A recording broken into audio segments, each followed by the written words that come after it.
It comes from a disgusting place of not being fulfilled in your life, of afraid of dying, having never accomplished anything. That's a fear that some people run away from, that people don't want to face. When you have a real fear of dying and being just another person, that I live to pay the bills, I made $1,000 a month. This is my life. I spray for cockroaches, man.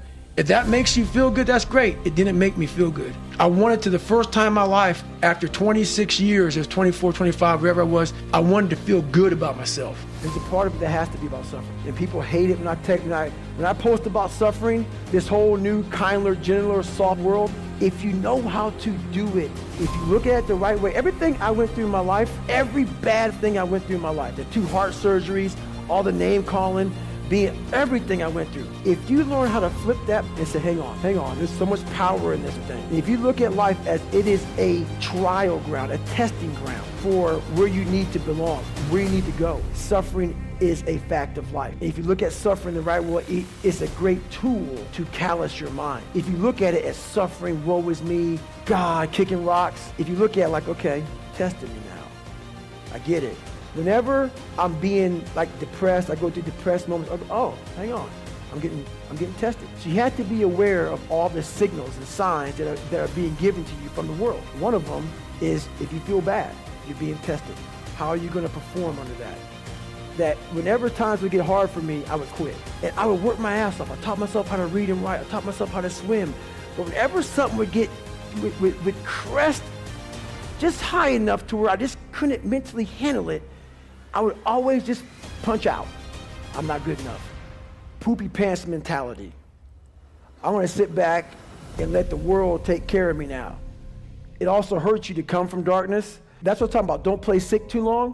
While my childhood was so messed up, I played sick way too long, and I almost lost tons of opportunities by playing sick. Because it feels good to play sick. It feels good for people to, oh man, you know, that's just David, man. He's just not real smart, and he had a bad life, and you get a get out of jail free card. That's nice. It sucks doing what I had to do to get here today. That darkness is, there's nothing that dark to drive me to the places I had to go to become successful. On the flip side of that, if you come from a silver spoon family, you have to realize that. You have to realize there's people out there like David Goggins who had nothing. I've had all this opportunity in front of me, and I'm a loser. I'm not shit. So what does that say about me? The conversations are very similar. You have all this opportunity, and you've gone nowhere with it. I'm at the bottom of the barrel, and it could take me a lot longer just to get where you're at for the starting line, to be fair. No one was helping me out.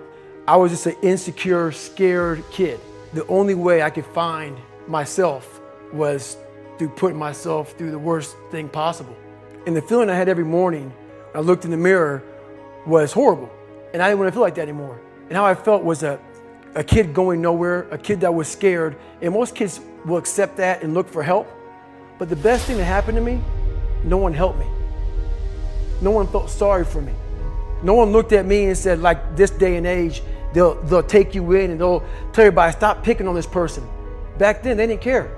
I wasn't going to be a punk kid all my life. So the only way I could turn it around was to suffer. I had to build calluses in my brain for me to become the man I wanted to become. I saw myself as the weakest person God ever created, but I never blamed God for anything he did to me. So I wanted to change that to be the hardest man ever created. And my goal when I was sitting there, not going to school, being bullied, having no self-esteem, my goal was the only person that's gonna turn this person around is me. The only way I can turn it around is put myself through the worst things possible a human being can ever endure. And that'd be the only way that I can build this brain to handle anything that comes in front of it, callousing my mind through pain and suffering. The one that comforts us and keeps us nice and warm. We like that voice. Voice, the one we want to always hear, which is why people don't like to listen to me a lot. The only thing that changes you is being real. I had to have the courage to go back in it because nothing was getting done. I kept on going to that nice, cuddly voice in my head saying, you know what? You don't need to do this. That's too much work, man. You've earned this. You deserve this. And that mentality got me to 297 pounds, fat, out of shape. To me, a loser. To me, making $1,000 a month and making a ton of mistakes. Because mistakes happen on the easy side of life. You take the easy road, the easy path, there's a lot of mistakes over there. The hard journey, you don't make too many mistakes over here because it's too hard. You don't want to repeat it, so it's challenging. Working out has been a very big part of my mental growth. The things I don't enjoy that I still do, that's where growth is at. The only place growth is at is in that very uncomfortable, in that uncomfortable zone. So I have to visit it every single day. Mediocrity is everywhere right now, and we're all trying to find an easy way out, and we're judging ourselves. I'm the best of the mediocre people. I now think I'm great. I'm great. We surround ourselves around people that make us feel great. They tell us what we want to hear. The second we put ourselves amongst the uncommon people, we don't like that feeling, that challenging feeling of that person who's waking up at 3:30 in the morning and say, hey, we're going for a run. We don't like that challenge. We like that person who says, hey, you know what, man, I don't feel good today, man. And they say, oh, it's okay, brother. Take a day off, man. We'll get a pizza and watch the game. We like that. We love that feeling. Why? Because you understand, man, we're good, bro. We don't want girls like this. Hey, man, no, bro. Stop being a punk. We don't want that in our lives. We don't want that person who's constantly challenging our weaknesses. We want that person who's constantly, making us feel nice and good and secure in ours. That's the mediocrity of life. We want to be the best amongst the average people. People wonder, how do you stay hungry all the time? Because after I accomplish something, I don't sit back like a lot of guys who graduate buds, graduate this, graduate that. They get comfortable.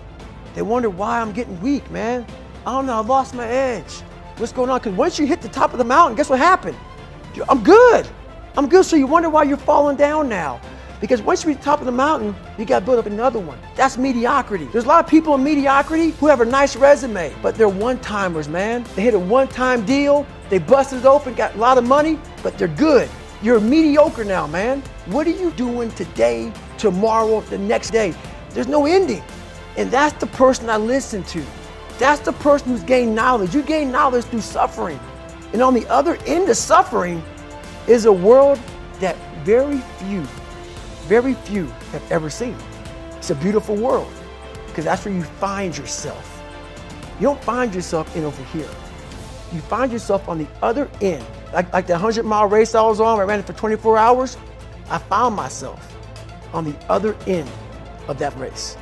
That 19 hours, I found, wow, there's a whole nother world out here that I've never even saw. But the world's in your mind. And that's what all that mediocrity is about. Mediocrity is contagious.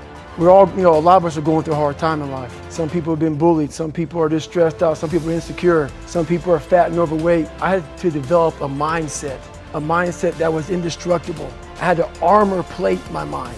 And it's about what you're saying to yourself, but it also comes with work. So whenever I was getting beat down, physically, mentally, spiritually, whatever I was going through, just saying, I would put, you can't hurt me.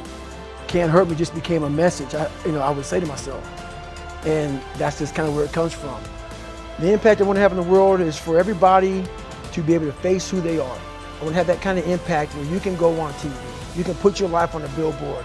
You're not ashamed of who you are. You're not ashamed of what life made you, what you helped life make you. All that shit, all that bad that's now in this big pot that's stirring, you're no longer ashamed of it. I want you to realize that this world, life, is one big head game. And once you learn to play the head game, it's no longer a game anymore at all. You can start living your life.